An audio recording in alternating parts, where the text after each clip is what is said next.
Yo, what's up? How's it going? Good. I'm so sorry. I was in the replies and I was like getting disappointed. I was like, oh, come on. We got to open up. We got to be an open forum. So I have just 2 points. Okay. My first point just to preface this, I'm coming from the Catholic perspective. Okay. So I'm a Catholic, believe in all the church teaching, all that jazz. I'm also a gay Catholic who accepts the church teaching. So, I live a certain way that is chaste, XYZ, all that stuff. So from the Catholic perspective, I would say that big disagreement here would be that the origin of the Catholic understanding of the universal and immediate authority of the Pope. The origin or base of it is directly what we would say is directly from Christ when he gave Peter the keys of the kingdom and gave him the powers of binding and loosing, universally, just specifically to him alone. And then he also gave the power of binding and loosing to all of the apostles together with Peter. Mm-hmm. So the Catholic position would be that we have both the universal and immediate authority of the Pope himself by himself and the successor of Peter. And then we have that same authority when all of the apostles are in communion, those who are in communion with Peter. So that would be like a major difference there. And so when, you have a case of, let's say, a bishop of Milan is trying to excommunicate Rome, it just wouldn't work. It would just be illegitimate. And so that's the first point. Okay, hold on. Before we move on to your second point, can I address that argument? Sure. Yeah, sure. So the first point I would say to that is, if that was the case, let's say your argument is the case, and I'm aware of this approach. I used to be a Catholic as well, so I understand the argumentation that's used here. Confession away, sorry. That's all right. Don't you think that we would see that manifestation in the first, say, 5, 6, 7, 8 centuries of the church? Yeah, there's a few texts that I have that point to that, but yeah, you would see that pretty early on. Well, but what I'm saying is, why would we see things like, for example, in every one of the ecumenical councils, there are canons that the council puts forward that contradict Vatican I's teaching of what the papacy is? I could say, in response to that, the Catholic position is not that each ecumenical council is not going to change, something that was said previously in another ecumenical council. Well, hold on. But wait. And so in Vatican I, But wait a minute. Don't you believe that ecumenical councils are infallible and magisterial? I would say that ecumenical councils are magisterial, mm-hmm. But ultimately it's subject to the authority of the Pope, like in Vatican I. So, so when you mention in Vatican I, so like in Vatican I specifically, it says that those let there be anathema or XYZ. The people go astray who seek to appeal to ecumenical councils as if they are an authority above the Pope. So that's what Vatican I teaches. Right. So ultimately, if you are a Catholic, and you believe in, that means that you believe in God, the Father, Holy Spirit, whatever, and you believe in the church, and the church, that the magisterium, the head of the magisterial authority on earth is the Pope. So as a Catholic, you would believe that. So if I were to look back at an ecumenical council, and I would think that, this ecumenical council contradicts what the Pope said later in a different ecumenical council, then I'll be like, well, all right, too bad. I'm just going to follow what the Pope says. Basically, that's right. What my position would be. Yeah, I understand. But what I'm asking is, do you think that in these ecumenical councils at that time, like in, Nicaea 325 or all the way up to Seventh Ecumenical Council 787, do you think that those people in those councils, do you think they had the mindset of Vatican I, or do you think it's something that evolved? I'm not sure. I don't think I think a lot of things do evolve. I mean, I'm leaning on the fact that the people are getting to understand a bit more about, the church in relation to ecumenical councils. But just in the beginning of the church, like, we didn't have the setup of ecumenical councils until 100, like some centuries after. So We so had the hold on. Council So of ecumenical Jerusalem. councils, right? So you don't think ecumenical councils are absolutely necessary to the functioning of the church?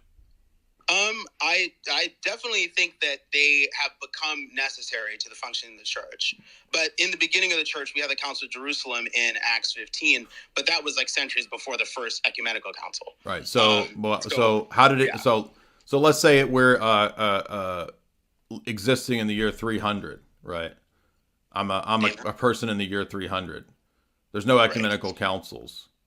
How do I know where the right church is? Do you think do I just go ask the Pope, or how does it work?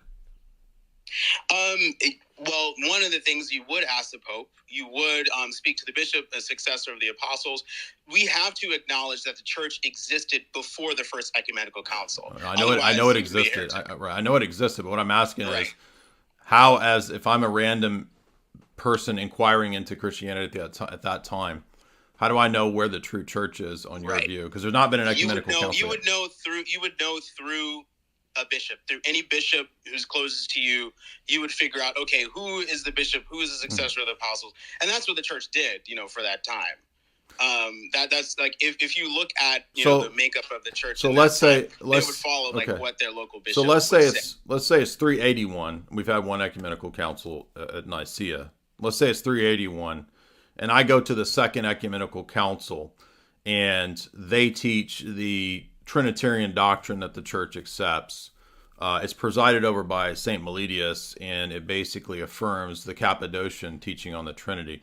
If I go to that council and I'm there and I see the bishops present, would that be a good way that I might know to identify the true church? Oh, well, yeah, definitely. Oh, really? So they became necessary. Like they became necessary. Okay.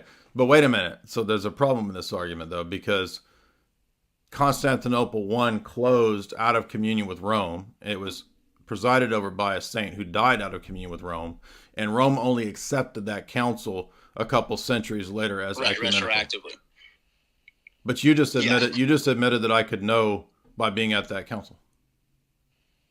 Well, you could know. You could definitely know. So the papacy isn't necessary to know now, or I mean, you could know where the true church without is, the papacy. You would say that the council did not go on without being in communion with Rome. Like I could know the Trinity and the true church without the papacy. Yeah. So if you were to have, you have the first ecumenical council. Are you saying that the first ecumenical council, the Bishop of Rome was not involved in it in any way? Did I say that? No, I'm just asking. So you would say what does that have to do with? No, what did I? No. I'm talking about the second. This will address that. So did the Bishop of Rome have anything to do with that council as it was occurring when it opened? Was the Bishop of Rome a part of the council when it opened? Hold on. Who called the council? The emperor. Right. Emperor Constantine. And they sent legates, right? They sent papal legates. Rome sends legates. Yeah. Yes. Okay. What does this have to do with my argument from the second council? No, what it has to do with it is to say that through all things, the Pope was still involved with that council. There was no. Why are you switching to the? You're switching. You didn't have the case. What are you talking? You're talking about Nicaea. I'm talking about Constantinople I in 381. No, but your argument was the fact that the council can go on without the Bishop of Rome. It did. But you did that. That's not what happened. Yes, Bishop it is. of Rome was involved No, from it wasn't. The beginning. No, it wasn't. Yeah, he was. I mean, you just said we just had legates, who represented to Nicaea. In Nicaea, exactly. I'm talking about Constantinople I, not Nicaea. I said 381. I'm sorry, I got confused. No, you tried to switch it. I got confused. I didn't try to switch it. I want to admit that I did not try to switch it. I got confused with the cities. Okay. But you're saying that in the Council of Constantinople, was the Pope involved in that council? No, it closed out of communion with him. The saint that presided over it was Saint Meletius. Died out. Let me finish. Died out of communion with Rome, and Rome retroactively accepted Constantinople a couple centuries later. Well, yes. But you already admitted that. How does that contradict what I mentioned about, because you just admitted that I don't need, church? because I don't need the papacy to recognize the true council and to recognize the doctrine of the Trinity. No, that's not what I said. I said I said you did say that. You asked if ecumenical councils were necessary to know the one true faith, right? And I said that they became necessary. Okay, and I gave you that doesn't mean no. You said earlier that the papacy was necessary for ecumenical councils. That was your first argument when you got on here. No, yes, it was. That was your first argument. No. Yes, it was. No, You said Vatican I teaches that ultimately ecumenical councils are the ones confirmed by the Pope. Well, yes. Exactly. Thank you.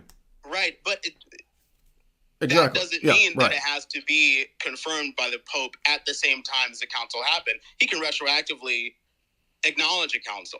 So if the but Pope you already admitted that you already about him retroactively. you're just coping. You already admitted. No, I mean it's not a cope. It is a cope. You already admitted. Accepting it. That means that it's not up to him to accept it. That means it wasn't ecumenical until he accepted it. That's just what it means. All right. If you're not going to shut up, I'm going to boot you. Are you going to let me finish? Okay, I'll go to the next point then. No, I'm not done with this point. No. I'm not done. So you don't want to stay here because this is devastating to you. No, I asked you if you don't hush, I'm going to boot you. I asked you if I could know the true church and the true faith at Constantinople I in 381, and you said yes, because it's an ecumenical council. Then you revised all that to say, well, it's not an ecumenical council until the Pope affirms it. But I'm making a different point. Do you think that Constantinople I thought they were doing an ecumenical council?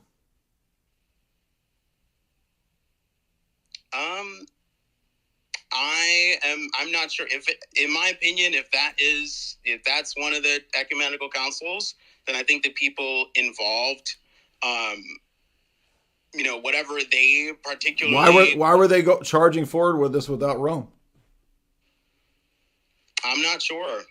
So were they heretics and schismatics? I think those who are outside of communion with Rome. So they're heretics. So they're heretics and schismatics. I mean, you wouldn't be a heretic. So they're heretics. Are they? You just said they are.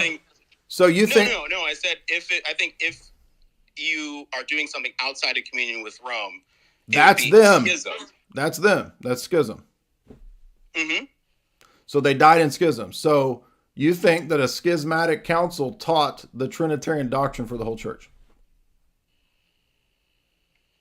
I think that if somebody did the council purposefully in schism, they were in schism. They died out of communion with Rome. Saint Meletius. If it was later recognized as true and ecumenical, then it was just ecumenical. So you get your doctrine from a schismatic council. So you think that schismatics provide you with the Trinitarian doctrine of the church? Yeah.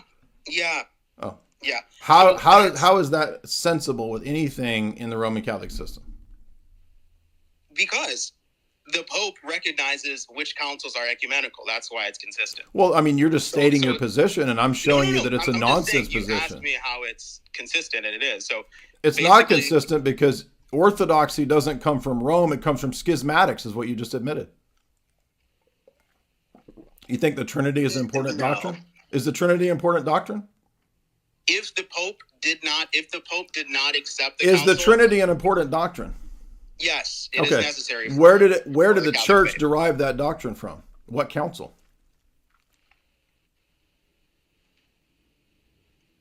What council did they derive the doctrine of the Trinity from? I don't know which council. Defined that particular. Dishonesty, because we've just been sitting here talking to. No, dishonesty, because we just went through the council, Constantinople 381.